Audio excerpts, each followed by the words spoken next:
The call from the hospital came at 3:47 p.m. Ethan had fallen during recess, hit his head on the concrete.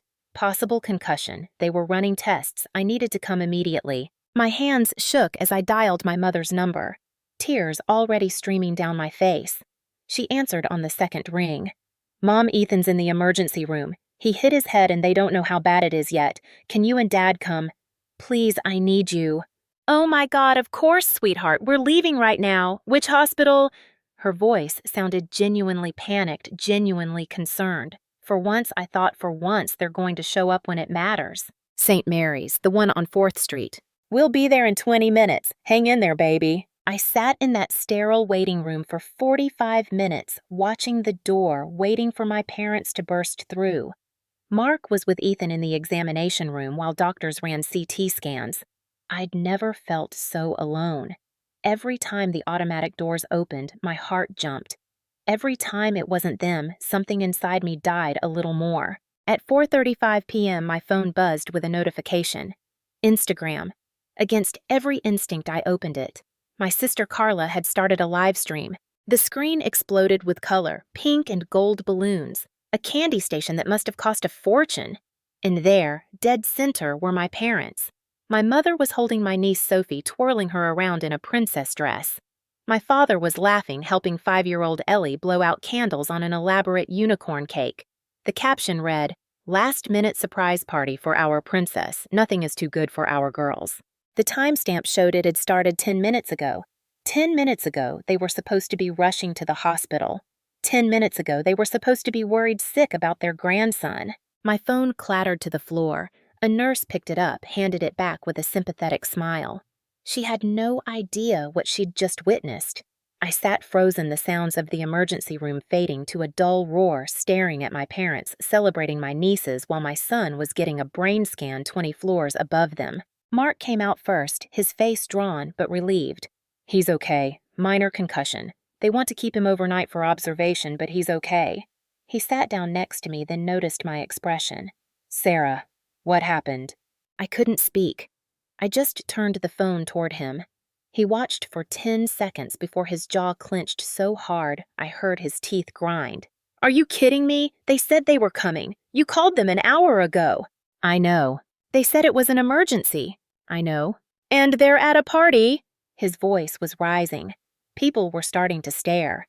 "They're at a party for kids who aren't even hurt while their grandson is in the hospital." That's when we heard it, that small, quiet voice from the doorway. "Mom, Dad." We both turned. Ethan stood there in a hospital gown, his head bandaged, a nurse supporting his elbow. His eyes were red. He looked so small, so fragile. The nurse said I could come out for a minute. "Where's Grandma and Grandpa? You said they were coming." Mark's face went white. I opened my mouth, but no words came out. Ethan's eyes drifted to the phone, still in Mark's hand, the screen showing the live stream in freeze frame. My mother's joyful face. The party. The princesses. "They're not coming, are they?"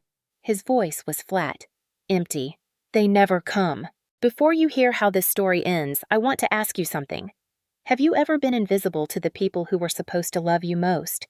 Have you watched them choose others over you when you needed them desperately? If this story resonates with you, hit that like button and subscribe. Drop a comment telling me about a time you had to stand up for yourself or someone you love. Your story matters. Now let me take you back to where this all began. I was 7 years old the first time I understood I wasn't the favorite.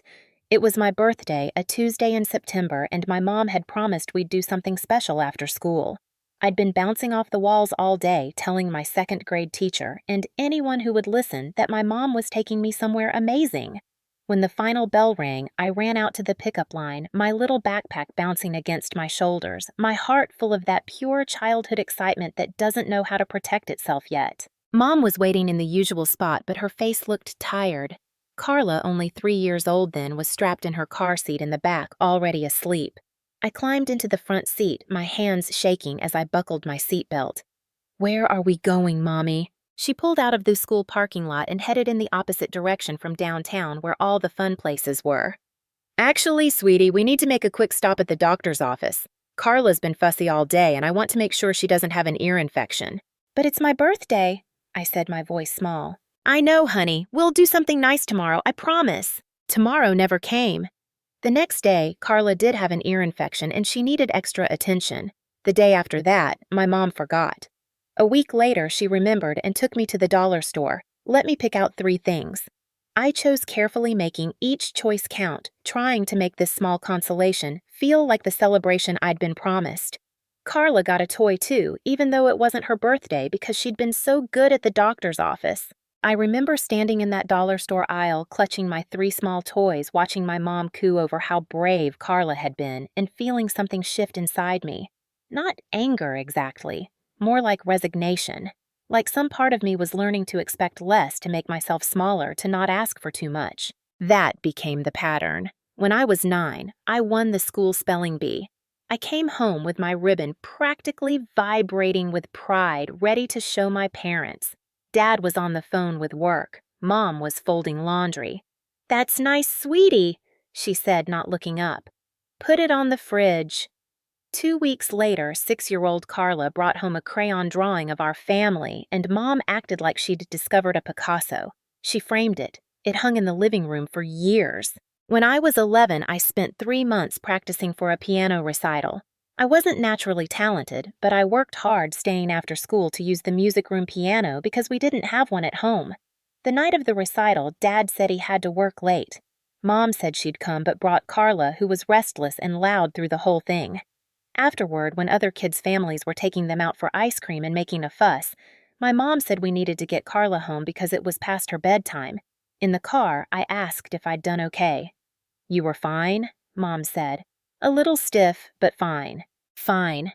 That word followed me through childhood like a shadow. My grades were fine, my art projects were fine, my achievements were fine. Meanwhile, everything Carla did was amazing, wonderful, extraordinary. When she learned to read, my parents threw a party. When I made honor roll, they nodded and told me to keep it up. High school brought its own kind of pain. I'd learned by then to not expect much, but hope has a way of creeping back in when you're not looking. When I got accepted to State University on a full academic scholarship, I thought maybe this would be different. This was big. This was undeniable proof that I'd accomplished something real. I showed them the acceptance letter at dinner, my hands shaking with barely contained excitement. Dad put down his fork and frowned. "State University, that's 4 hours away." "I know, but Dad, it's a full ride, full tuition, room and board, everything." "Why do you need to go so far? Community college is right here. You could live at home, save money." "But I have a full scholarship. It won't cost you anything." It's not about money, Sarah. It's about family. What kind of daughter abandons her family? The word abandons hit me like a slap. I looked at my mom, waiting for her to defend me, to tell Dad he was being unreasonable. She just looked uncomfortable and changed the subject. I went to State anyway, and for 4 years, I felt their disappointment like a weight around my neck every time I called home. Meanwhile, Carla stayed local. She went to community college, lived at home, worked part-time at the mall. She was there for every Sunday dinner, every family obligation, every moment my parents needed something. And they loved her for it in a way they'd never loved me. When she announced she was transferring to State for her junior year, 2 years after I'd graduated, they helped her move, bought her new furniture for her dorm, visited her every other weekend. She was going to the same school I had, but somehow when she did it, it wasn't abandonment. It was growth. I learned to build a life that didn't revolve around their approval. I got a job, my own apartment, started creating a world where I was enough just as I was. And then I met Mark at a professional conference in Chicago. He was presenting on data analytics, and I was there representing my company's marketing team. After his presentation, I asked a question about methodology, and he lit up. We ended up talking through the whole networking break, then through lunch, then into the evening at a quiet restaurant near the conference hotel. Mark was different from anyone I'd ever dated. He asked questions and actually listened to the answers. He remembered small details I mentioned in passing and brought them up days later. He noticed when I was uncomfortable at networking events and would casually move closer, a silent show of support. On our 3rd date, I made a self-deprecating joke about being boring, the kind of thing I'd learned to do to beat others to the punch. Mark stopped walking and turned to face me. "Don't do that," he said gently. "Do what?" "Put yourself down like that. You're not boring, you're thoughtful and intelligent, and I'm genuinely interested in everything you have to say. I laughed uncomfortable. You barely know me. I know enough to know you've spent a lot of time around people who made you feel like you weren't interesting. But they were wrong. I cried in the bathroom of that restaurant, overwhelmed by the simple act of being seen. When I came back to the table, Mark didn't ask what was wrong. He just reached across and took my hand, and we sat like that until I was ready to talk. Our relationship moved fast after that. Within 6 months, we were living together. Within a year, we were engaged. I brought him home to meet my parents with a mixture of excitement and dread. Mark saw through their dynamic within the first hour. We were sitting in my parents' living room, my mom fussing over Carla's latest community college project, while barely acknowledging that Mark and I had driven 3 hours to visit. When we left, Mark was quiet for the first 20 minutes of the drive. They're always like that, he finally asked. Like what? Like you're a houseplant they occasionally remember to water. I wanted to defend them, but the words stuck in my throat. I'm used to it. You shouldn't be. We got married on a Saturday in October, a small ceremony with close friends and family. My parents came but left right after the dinner saying they needed to get back to help Carla with something. They didn't stay for the first dance. They didn't give a toast. They were just there physically present but emotionally checked out, going through the motions of parental obligation without any of the joy. Meanwhile, they'd thrown Carla an elaborate graduation party from community college the month before, inviting half the neighborhood, hiring a DJ, making a whole production out of it. Mark saw it all. He saw the way I made excuses for them, the way I minimized my own hurt, the way I bent myself into shapes trying to earn love that should have been freely given. He never said I told you so, but I could see him filing it all away, building a case for something he wouldn't argue until much later. When I got pregnant with Ethan, I felt that dangerous flutter of hope again. Maybe this would change things. Maybe becoming grandparents would soften them, give us a fresh start. I called my mom the day I found out, my voice shaking with excitement. That's wonderful, honey, she said, her tone pleasant but flat, like I'd told her about a good deal on groceries. Have you thought about names? We were thinking Ethan if it's a boy. That's nice. Listen, I need to run. I promised Carla I'd help her pick out new curtains for her apartment. I sat there after we hung up one hand on my still flat stomach, feeling foolish for hoping. Mark found me like that and pulled me into his arms. Their loss, he whispered into my hair. This baby is going to be so loved. Ethan arrived on a Tuesday morning in March, 9 days past his due date. Labor lasted 17 hours. Mark never left my side, holding my hand, wiping my forehead, telling me I was doing great, even when I was screaming that I couldn't do it anymore. When Ethan finally emerged, red-faced and wailing, Mark cried. I'd never seen him cry before. He held our son with such tenderness, such complete awe that I fell in love with him all over again. I called my parents from the hospital room once I'd been cleaned up and settled. My mom answered on the 4th ring. I told her she had a grandson, that his name was Ethan, that he weighed 7 pounds 3 ounces and had a full head of dark hair. Oh, that's lovely, Sarah, she said. Congratulations.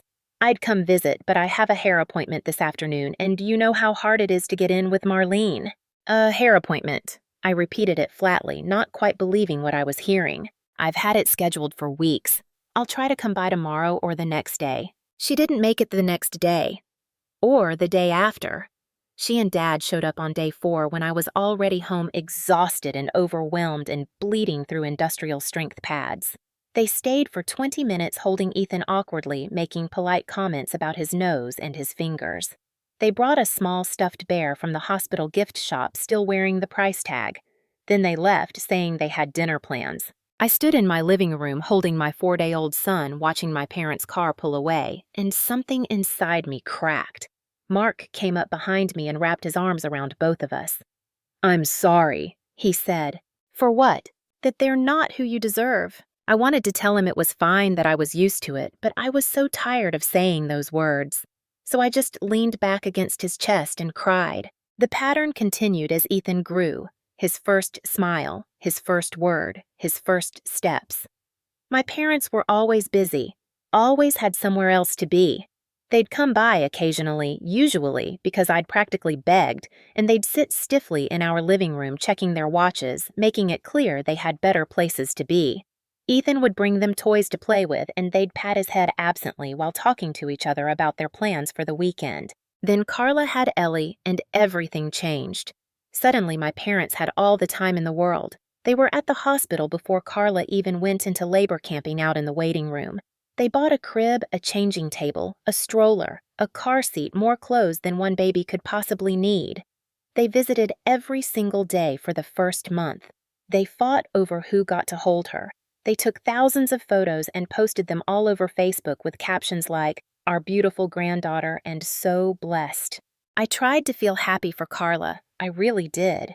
She deserved supportive parents. Ellie deserved doting grandparents. But watching it happen, seeing my parents transformed into the grandparents I desperately wanted them to be for Ethan, it was like experiencing the rejection all over again. Ethan was 3, old enough to notice, old enough to wonder why Grandma and Grandpa came to see baby Ellie every day but only visited us once a month. When Sophie was born 2 years later, it got worse. Now there were 2 granddaughters to obsess over. My parents sold their house and bought the one right next to Carla's. They were there every morning, every evening, helping with breakfast, dinner, baths, bedtime. They had keys. They had their own drawer of clothes at Carla's house so they could change if the girls spit up on them. They were living the grandparent fantasy, just not with my son. Mark noticed everything. He'd clench his jaw when we'd drive past my parents' cars in Carla's driveway on our way home from something they'd been too busy to attend for Ethan. He'd get quiet when I'd make excuses for why they couldn't come to Ethan's t-ball games, but posted photos from Ellie's tumbling class. He never said anything directly, not wanting to hurt me, but I could feel his frustration building. And the money. God, the money became this whole other issue. My parents had always claimed to be on a tight budget living on fixed retirement income. But they had money for dance lessons and gymnastics and new toys every visit for the girls. So when they called asking for help with their water bill or their property taxes or their car insurance, I said yes. Because that's what good daughters do. They help their aging parents. Mark would sit at the kitchen table writing checks to my parents, and I could see him doing the math in his head. The water bill we were paying for them was the same month they took the girls to the American Girl store and bought them each a doll plus outfits. The car insurance we covered came right after they funded a weekend beach trip for Carla's family. He never said no when I asked if we could help them, but his silence said everything. Ethan's birthday parties became a particular source of pain. Every year I'd invite my parents. Every year they'd say they'd try to make it, and every year they'd either cancel last minute or show up for 20 minutes bringing a gift card clearly grabbed from the grocery store checkout line already looking for an exit. Meanwhile, they were throwing elaborate birthday parties for Ellie and Sophie complete with bounce houses and face painters and ponies. The Facebook photos were brutal. I'd see them at these massive celebrations, my parents laughing and engaged and present in ways they never were with Ethan, and I'd feel sick. Ethan stopped asking them to come to things when he was about 7. I remember the exact moment. We were in the car heading home from school, and he was telling me about his upcoming science fair. "I'm going to build a volcano, Mom, a real one that erupts and everything." "That sounds amazing," I said. "When is it?" "Next Friday. All the parents are invited. You and Dad are coming, right?" "Of course we are. We wouldn't miss it." "What about Grandma and Grandpa?" I hesitated, gripping the steering wheel tighter. "I'll ask them, buddy." "Don't." His voice was small but firm. "They won't come anyway." "Ethan." "It's okay, Mom. I don't care."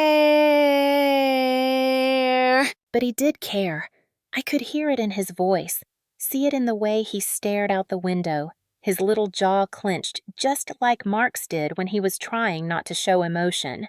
My 7-year-old son had learned to expect less from his grandparents, had learned to protect himself from their rejection by rejecting them first. I called them anyway, some desperate part of me hoping this time would be different.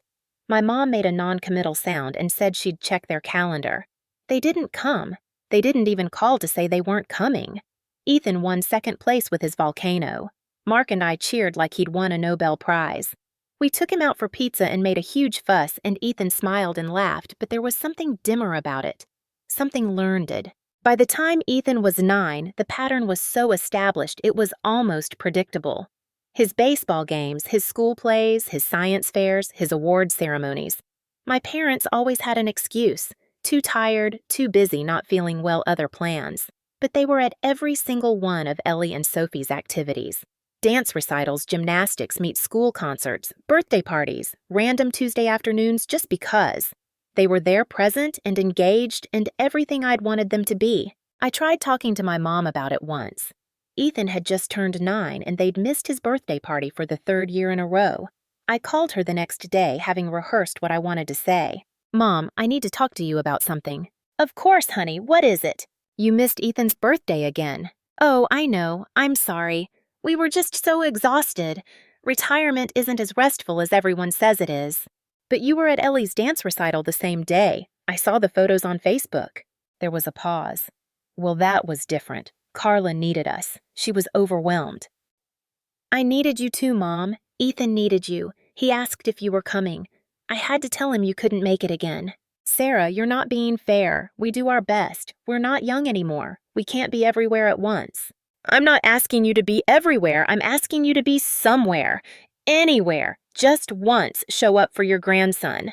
"We love Ethan." She said it defensively, like I'd accused her of something heinous. "Do you?" "Because it doesn't feel like it. It feels like you have 2 granddaughters and a grandson you tolerate." "How dare you! After everything we've done for you to accuse us of not loving our own grandson." "What have you done for me, Mom? Specifically, what have you done for me? We raised you. We gave you a home, food, and education. You're being incredibly ungrateful right now." And there it was. The conversation I'd tried to have ended the same way all our difficult conversations ended, with me being ungrateful, too sensitive, reading too much into things. I got off the phone feeling worse than before I'd called. Mark found me sitting on the back porch, staring at nothing.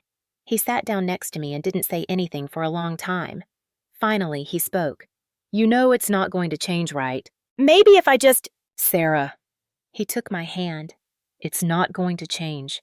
They're not going to suddenly wake up and realize what they're missing. They're not going to have some revelation and start treating Ethan the way they treat the girls. This is who they are." "So what do I do?" "You decide how much more of yourself you're willing to give to people who don't appreciate it. You decide if you're going to keep letting them hurt our son." I knew he was right, but knowing and doing are different things. I wasn't ready yet. I needed one more big hurt, one more undeniable rejection to finally break through my denial. That hurt came in the form of Ethan's 10th birthday. He'd been talking about turning double digits for months. There was something magical about it to him, this transition from single to double numbers. He wanted a dinosaur party, and we went all in. We planned it together, the 3 of us at the kitchen table, with notebooks and ideas and so much excitement. Mark and I were determined to make it special, to make up for all the times his grandparents hadn't shown up. I called my mom 3 weeks before the party. "Mom, Ethan's 10th birthday is coming up and we're having a party at the house.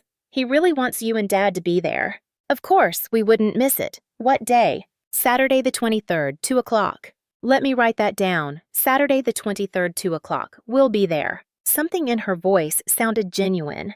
Or maybe I just wanted it to be. I let myself hope. Ethan asked me every day if Grandma and Grandpa were coming, and every day I said yes, trying to sound confident. 2 weeks before the party, I sent a group text with the details. My mom responded with a thumbs-up emoji. Good enough, I told myself. 1 week before I called again just to confirm. My dad answered. "Hi, Dad, just confirming you guys are still coming to Ethan's party this Saturday." "Yep, it's on the calendar. Looking forward to it." "Great. It means a lot to him that you'll be there." "Of course. He's our grandson."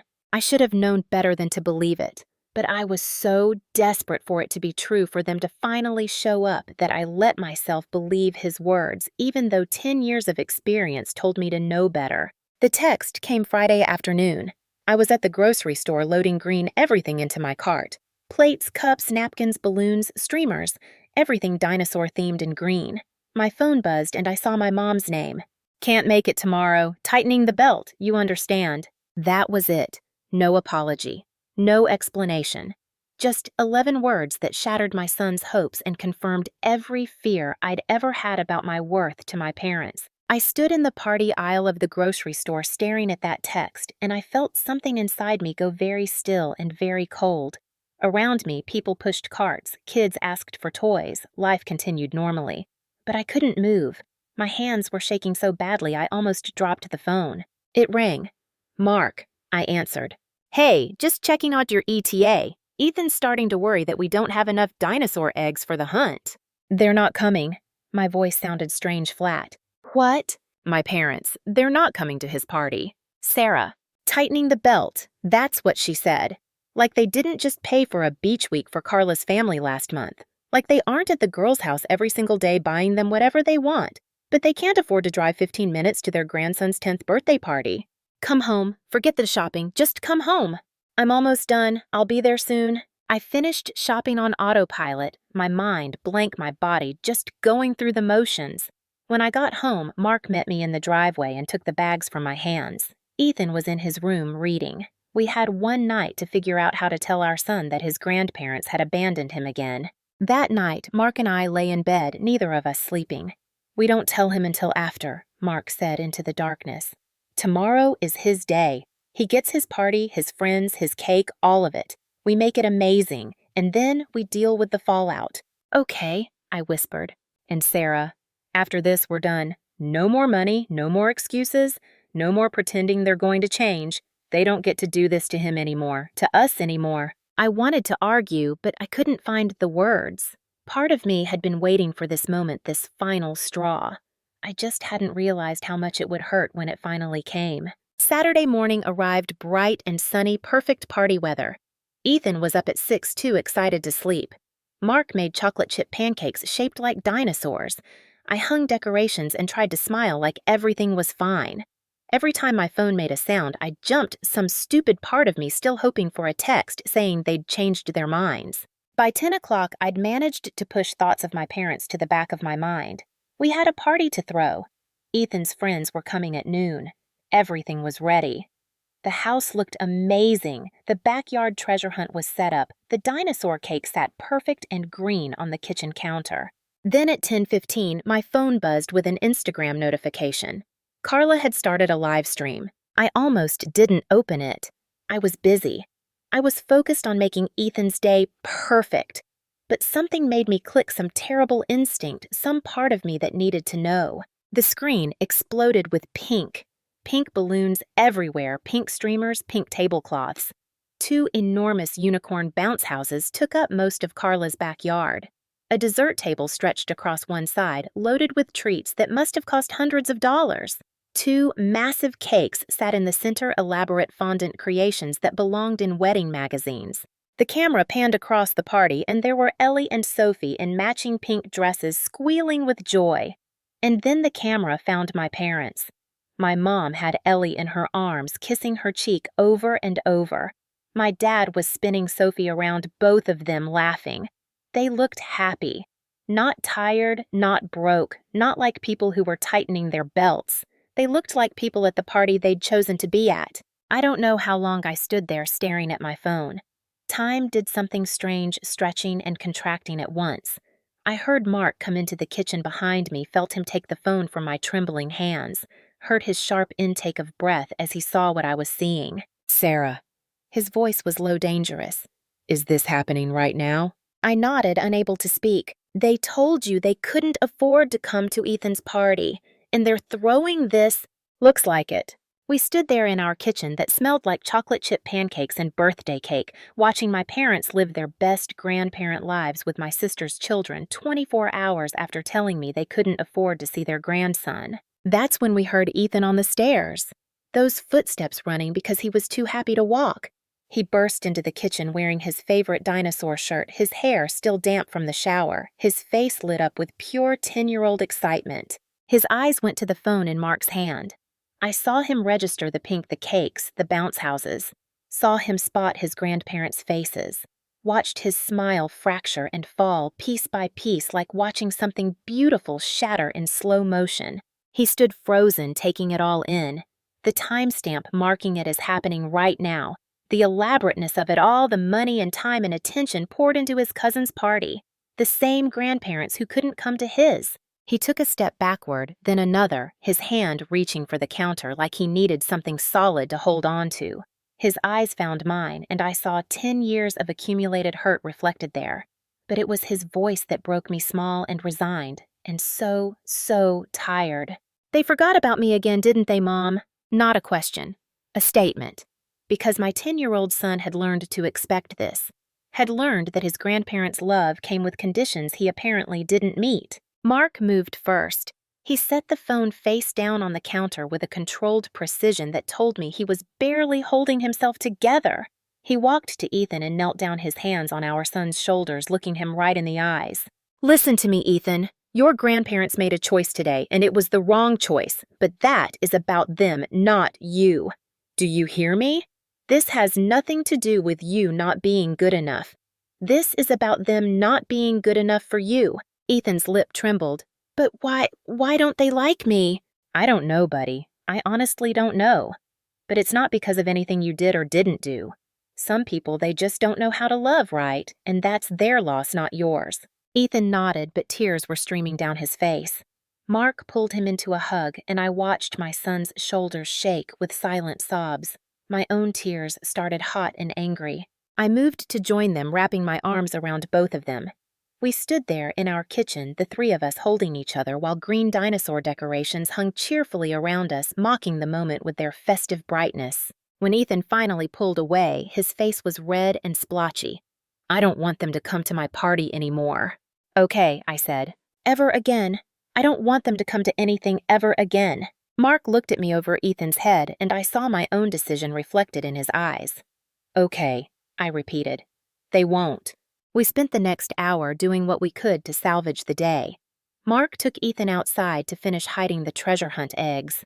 I forced myself to focus on the final party preparations, wiping away tears as I set out green plates and cups. When Ethan's 5 friends arrived at noon, he did his best to be present to laugh and play. But I could see the shadow in his eyes, the part of him that kept glancing at the door like maybe his grandparents would still show up. They didn't, of course. The party was lovely. The kids had a great time. The dinosaur cake was a hit. The treasure hunt was perfect.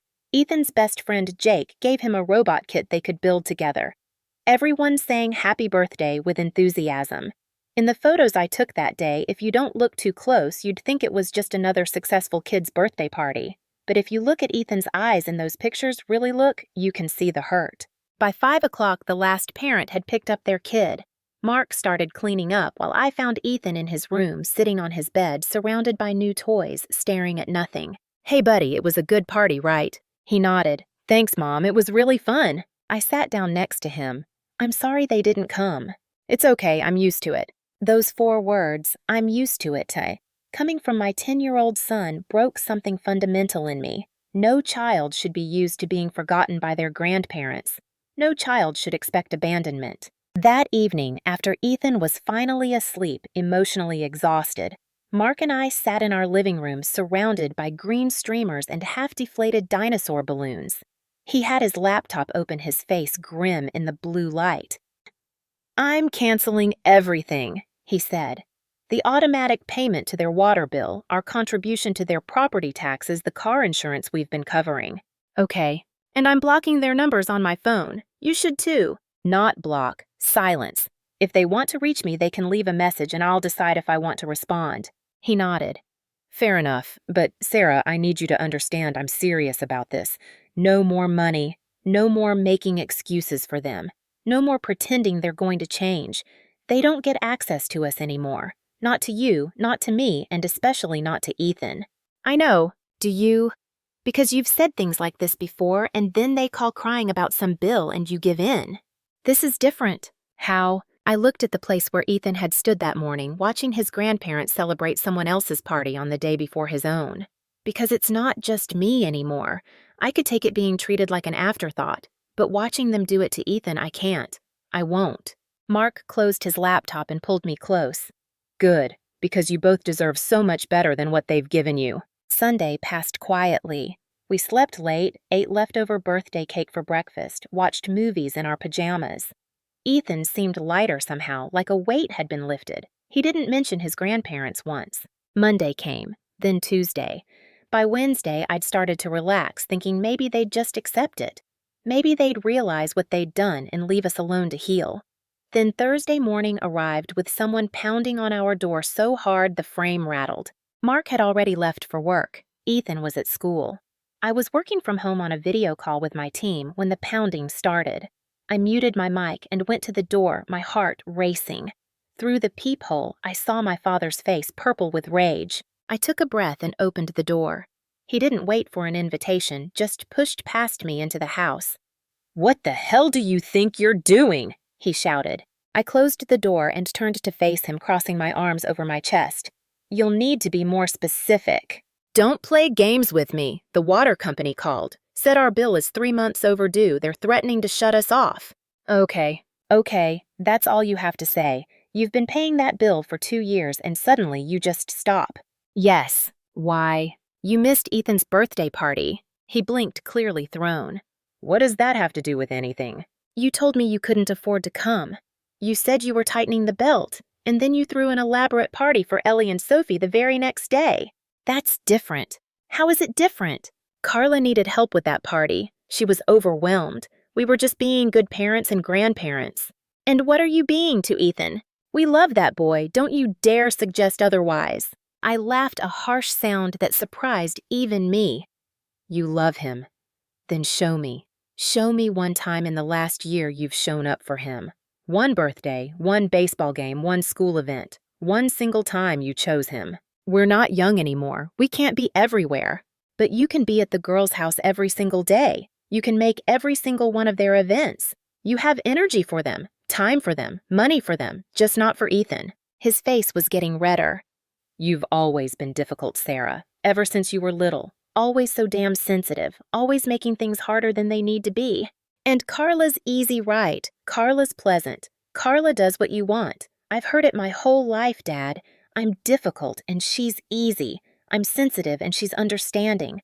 I require effort and she doesn't. Well, guess what I'm done making myself smaller so you can feel more comfortable. Don't you turn this around on me. This is about you being vindictive because we couldn't make one party. One party, Dad. It's been 10 years. 10 years of Ethan being treated like an afterthought while you dote on his cousins. 10 years of excuses and missed events and broken promises.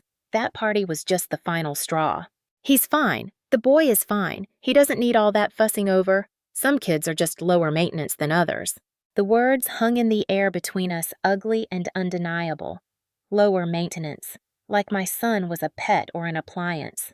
I felt something inside me crystallize, turn hard and immovable. Get out! What? Get out of my house right now. Now you listen here. No, you listen. You don't get to come into my home and tell me my son is low maintenance like that's a good thing like that justifies treating him like he doesn't matter. You don't get to rank your grandchildren. You don't get to break Ethan's heart again and then act like I'm the problem for calling you on it. We're your parents. You owe us respect. Respect is earned and you haven't earned it. You've coasted on the word parent my entire life, expecting me to accept whatever scraps you tossed my way, expecting me to be grateful for the bare minimum while watching you give Carla everything. Well, I'm done. We're done paying your bills. We're done making excuses. We're done pretending any of this is normal or okay. You're going to regret this. You mark my words. When you need us. When have you ever been there when I needed you? When I got into college, when I got married, when Ethan was born? You've never been there, Dad. That's the whole point. You were never there, so threatening to not be there now means absolutely nothing. His face went through several shades of red and purple. You wait and see. You'll come crawling back. You always do. Not this time. Fine, have it your way, but don't come crying to us when things get hard and you realize you need your parents. I stopped needing you a long time ago. I just didn't realize it until now. He left, slamming the door so hard a picture fell off the wall and shattered on the floor. I stood in my living room, shaking, my heart pounding. My laptop was still on the coffee table, my video call presumably wondering where I'd gone. I walked over and typed a message to my team that I had a family emergency and logged off. Then I sat down on this couch and cried. Not neat, silent tears, but big, ugly, body-shaking sobs. I cried for the daughter I'd been always trying so hard to be good enough. I cried for the mother I was watching her son experience the same rejection. I cried for all the years I'd wasted hoping they'd change, all the times I'd made excuses for them, all the moments I'd swallowed my hurt to keep the peace. When Mark came home 2 hours later, called back by my text that just said, "Need you," he found me on the couch surrounded by tissues. He didn't ask what happened. I'd already texted him the basics. He just sat down and pulled me against his chest. "I'm proud of you," he said after a long silence. For what? For finally standing up to my father at 42 years old. For standing up for yourself, for Ethan, for us. That took courage. It felt awful. The right thing often does. That evening, we sat Ethan down for a conversation that was long overdue. Mark and I had discussed what to say, how much to share, how to protect him while also being honest. Buddy, we need to talk to you about Grandma and Grandpa, I started. Ethan looked up from his book, his face carefully neutral. Okay. You know they didn't come to your party. Yeah. And you know they've missed a lot of things over the years. Yeah. Well, we've decided that we're not going to keep putting ourselves in a position where they can hurt us anymore. We're not going to keep hoping they'll change when they've shown us over and over again that they won't. What does that mean? It means they don't get to be part of our lives right now, Mark said gently. Not until they can treat you with the love and respect you deserve. Ethan was quiet for a long moment. So I don't have to pretend to like them anymore? The question gutted me. No, buddy. You don't have to pretend anything anymore. Good, because I don't think they like me very much. That's not about you, I said quickly. That's about them, about their limitations, not yours. Mom, it's okay. I kind of figured it out a long time ago. I just didn't want to say anything because I thought it would make you sad.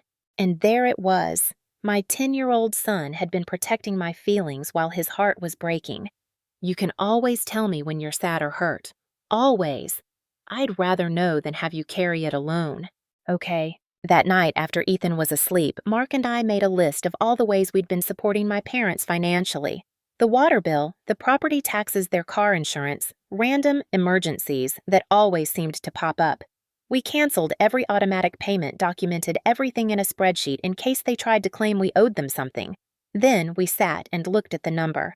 That's almost $15,000 a year, Mark said quietly. I know. $15,000 we've been giving to people who can't be bothered to show up for their grandson. I know. What do you want to do with that money now? I thought about it. College fund for Ethan, and maybe save for a real vacation, just the three of us. Mark smiled. I like that. The next few days were eerily quiet. No calls, no texts, no angry visits. I wondered if my dad had told my mom what happened. I wondered what version of the story he'd shared. I wondered if Carla knew and what she thought about it all. Then Friday evening, there was a soft knock at the door. When I opened it, Carla stood there looking like she hadn't slept in days. Dark circles under her eyes' hair and a messy ponytail, her usually put-together appearance completely undone. In her hands was a wrapped gift green paper with dinosaurs on it. Can I come in? Her voice was barely above a whisper. I hesitated. Part of me wanted to say no to protect myself from whatever new hurt was coming, but Carla looked genuinely broken. I stepped aside. She came in and set the gift on the entry table, then just stood there, her hands shaking. I'm so sorry, she finally said. About Ethan's party, about all of it, about everything. Did Dad tell you what happened? No, Mom did. She called me crying, saying you were being cruel and cutting them off. But I already knew something was wrong. How? I saw your username on my Livestream viewer list. You watched for about 2 minutes, then left, and I thought about the timing of it, and I called Mom to ask about Ethan's party. She got defensive, said they'd told you they couldn't come, that you understood, and I knew. I knew they'd lied. I stayed silent, not sure where this was going. So I asked them directly, Carla continued. I went over there Sunday and asked why they didn't go to Ethan's party. And Dad said they were tired, they'd already committed to helping me with the girls' party that Ethan would understand. So I asked why my girls got a party like that when it wasn't even their birthdays, and they got defensive. Started saying how the girls need more attention because they're younger, they're more delicate, they light up the room. And I just kept pushing, asking questions until finally Mom said it. Said what? Carla's eyes filled with tears. She said some children are just more lovable than others, that some kids require more emotional investment and others are fine with less. She was talking about Ethan Sarah. She was justifying treating him differently because she's decided he's less lovable than my daughters. The words landed like physical blows, even though I'd already known deep down that this was how they felt. Hearing it said out loud was different. I'm sorry, Carla whispered. I am so sorry for not seeing it sooner, for being complicit in it, for accepting their favoritism because it benefited me and my girls. I should have stood up for you years ago. I should have stood up for Ethan. Why didn't you? She collapsed onto the couch, crying openly now. Because I'm a coward. Because it was easier to be the favorite than to question why they needed to have one. Because I told myself you were fine, you had Mark and a good life, and you didn't need them the way I did. But that was a lie. I needed to feel superior to someone, and they used you to make me feel that way. I sat down across from her, not sure what to say.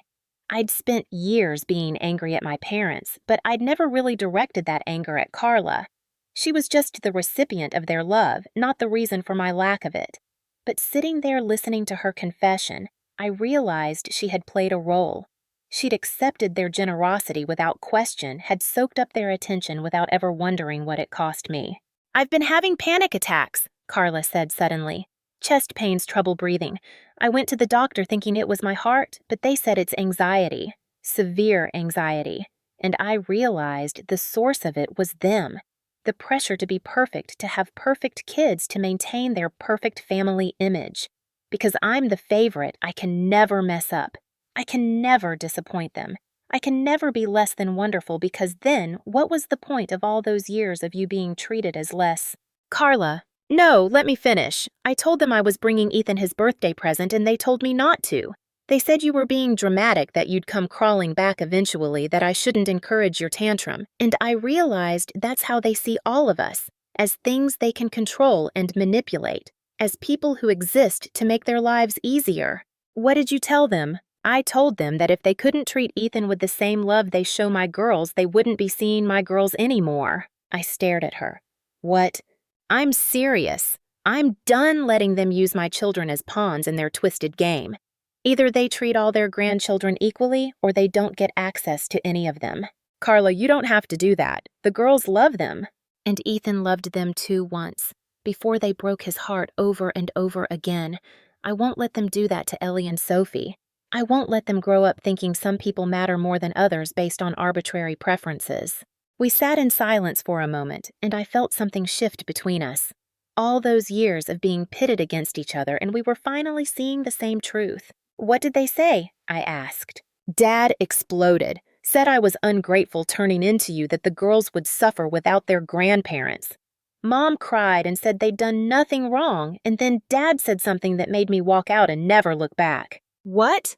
He said some kids just light up a room, that my girls do that. They're special. But Ethan, he's just average. He's fine, but he's not special, not like my girls.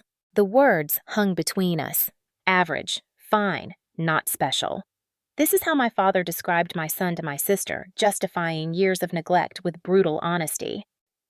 I picked up my purse and called the girls and left. Carla continued. Called you from the car, but you didn't answer. I've been wanting to come over every day since, but I was scared you'd slam the door in my face. I almost did. I wouldn't blame you. She wiped her eyes.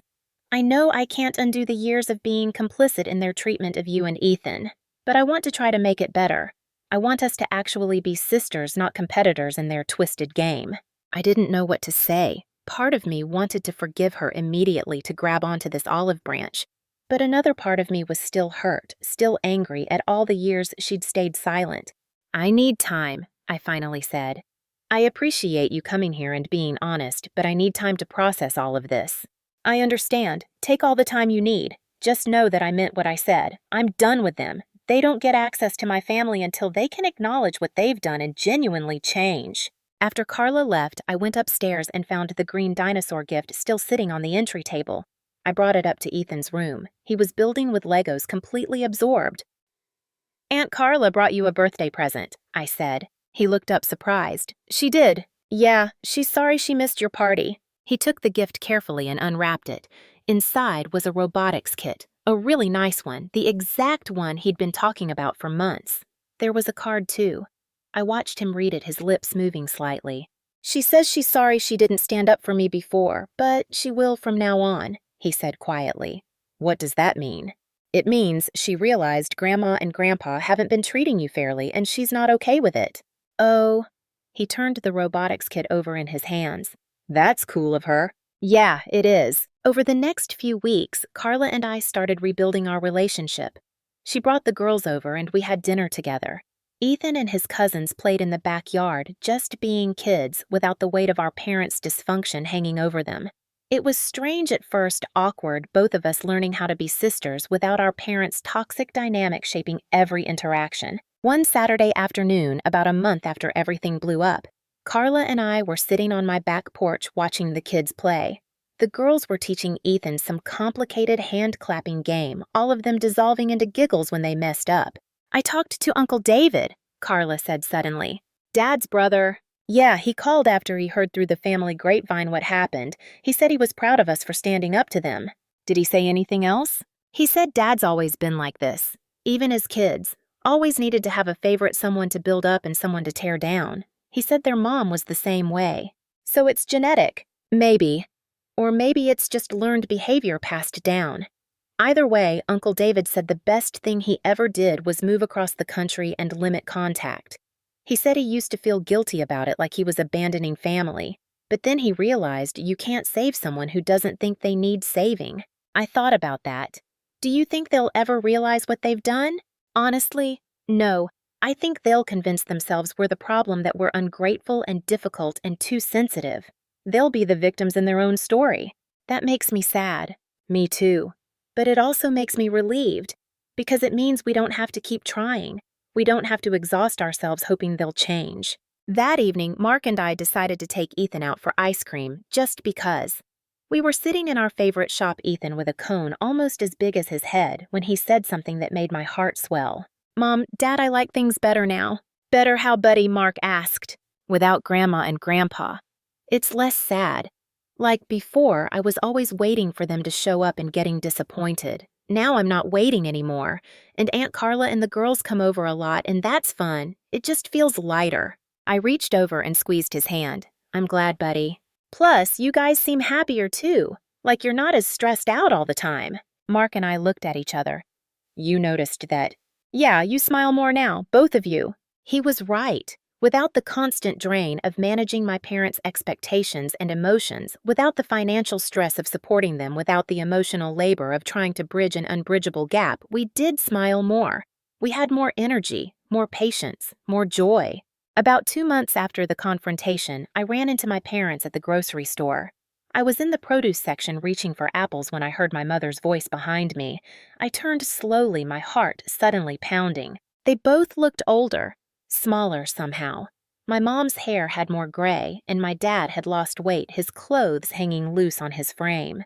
For a second, I felt a pang of guilt. Then I remembered everything, and the feeling passed. "Sarah," Mom said, her voice uncertain. "Mom, Dad!" An awkward silence stretched between us. Other shoppers moved around us, oblivious to the weight of this moment. "How have you been?" Mom finally asked. "How's Ethan?" "We're good. Really good, actually." "That's wonderful. We've missed seeing him." I waited, but she didn't say anything else. Didn't apologize. Didn't acknowledge what had happened. Just that they'd missed him, like we'd simply been too busy to visit. "Ethan's doing great," I said. "He's in robotics now, building all sorts of things. He won an award at a competition last week." Mom's face lit up slightly. "Oh, that's lovely. He would have loved for you to be there." The light dimmed. "Well, you still could, be there. We live at the same address. Nothing's actually preventing you from being grandparents except your own choices." Dad shifted uncomfortably. "Things are complicated right now." "How are they complicated? You're either willing to treat Ethan with the same love you show Ellie and Sophie, or you're not. That's not complicated. That's a choice." "You're making this difficult," Dad said, his face starting to redden. "No, I'm making this honest. There's a difference." Mom looked like she wanted to say something, but Dad took her arm. "We should go. Come on." As they started to walk away, I called after them. "You know what's sad? You have this amazing grandson. He's smart and funny and creative and kind, and you're missing his whole childhood because you've decided he doesn't measure up to some arbitrary standard you've set. That's your loss, not ours." They didn't respond, just kept walking. I stood there holding my apples, watching them disappear down the aisle, and I felt strangely numb. I'd imagined this moment 100 times, this confrontation where they'd apologize and we'd reconcile. But this wasn't that. This was just 3 people with nothing left to say to each other. That night, I told Mark about the encounter. I thought I'd feel something, I said. Anger, sadness, regret, something. But I just felt empty, like looking at strangers who happened to share my DNA. That's not a bad thing, Mark said gently. That means you're healing. That means they don't have power over you anymore. 3 months became 6. We settled into new rhythms, new traditions. Sunday dinners with Carla and the girls became a regular thing. Uncle David flew in for a visit and stayed for a week, and Ethan adored him. They built robots together and talked about science and space, and I got to watch my son bond with someone who actually showed up for him. Ethan's robotics team made it to regionals. We all went, Mark and me and Carla, with the girls making signs and cheering embarrassingly loud. When Ethan's team won 3rd place, we screamed like they'd won the Olympics. At the celebration dinner afterward, Ethan looked around the table at all of us and grinned. "This is pretty cool," he said. "What is?" I asked. "Having a family that actually wants to be here." Out of the mouths of babes. He was absolutely right. This was what family was supposed to feel like. Not obligation or guilt or constant effort to earn love. Just people showing up because they wanted to, because they cared, because they chose each other. At home that night, Ethan showed me something he'd been working on. A comic book he'd drawn called The Brave Ones. The cover showed him, Mark, me, Carla, and the girls standing together like superheroes. Inside the story was about a group of heroes who had to fight against people who pretended to be good but were actually just selfish and mean. "Is this about Grandma and Grandpa?" I asked carefully. He shrugged. "Maybe. Or maybe it's just a story about standing up to bad guys." I hugged him tight. It's a great story either way. "Mom." "Yeah, buddy." "I'm glad they don't come around anymore. Is that bad?" I thought about lying, about telling him he should miss them, that family is family. But I'd promised myself no more lies, no more pretending. "No," I said. "It's honest, and honest is always better." 1 year later, I got a Facebook message from Uncle David saying he'd heard through the family grapevine that my parents were struggling with the isolation they'd created. Apparently, Carla had held firm on her boundary, and they hadn't seen Ellie and Sophie in months. They'd tried reaching out to both of us, but we hadn't responded to their messages. They were according to my aunt, who'd told Uncle David, finally realizing what they'd lost. "Do you think they've actually changed?" I asked Mark after reading him the message. "Does it matter? Even if they have? Do you want to risk Ethan getting hurt again?" "No." "Then there's your answer." He was right. Maybe they had changed. Maybe they were genuinely remorseful, but the damage was done and the trust was broken. We'd built something good without them, something healthy and whole. Opening that door again felt like inviting chaos back into our peace. That summer, we took the family vacation we'd been saving for. All 5 of us, Mark and me, Ethan, Carla, and the girls. We went to this dinosaur park 3 states over where they had life-sized dinosaur models and fossil digs and educational exhibits. Ethan was in heaven. We spent a whole week there, staying at a hotel with a pool, eating too much junk food, laughing until our sides hurt. One evening, we were all sitting around the hotel pool after a long day. The kids were playing in the shallow end, and Carla and I were in lounge chairs watching them. The sun was setting, painting everything gold. "Thank you," Carla said suddenly. "For what?" "For letting me be part of this, for giving me a chance after I was complicit in their behavior for so long. You're my sister. Despite everything, you're still my sister."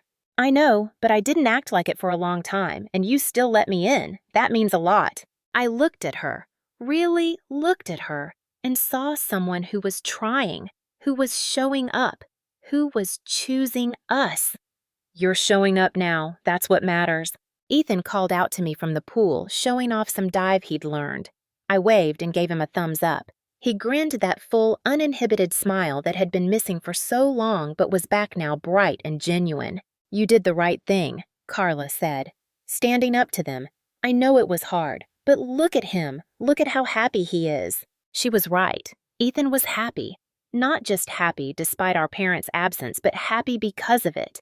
He'd stopped waiting for love that never came. He'd stopped measuring himself against impossible standards. He'd stopped shrinking himself to fit into spaces that were never meant for him. On the drive home from that trip, Ethan fell asleep in the back seat, his head against the window, his dinosaur toy clutched in his hand. Mark reached over and took my hand. "You did good," he said quietly. "We did good," I corrected. Think you'll ever regret it cutting them off? I thought about it honestly. No. I regret all the years I didn't do it sooner.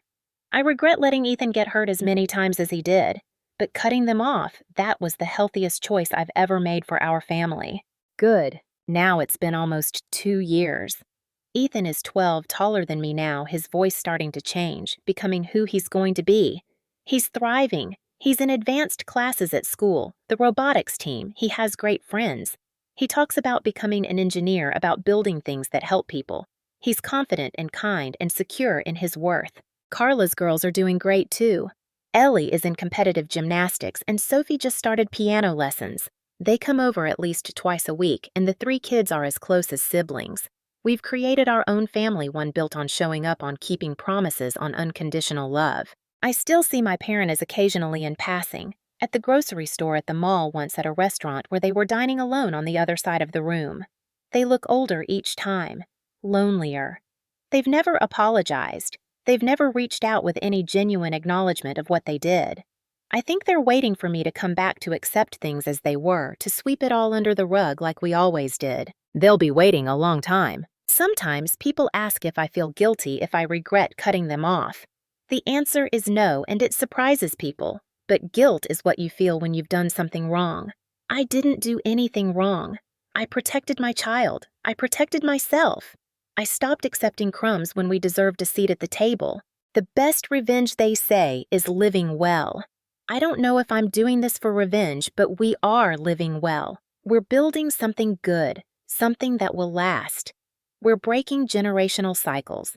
We're showing our kids what healthy love looks like, what boundaries look like, what self-worth looks like. And that's worth more than any relationship built on obligation and guilt. So here's what I want you to know if you're listening to this and relating to any part of it. You are allowed to walk away. You are allowed to protect yourself and your children. You are allowed to demand better. Being family doesn't give anyone a free pass to hurt you.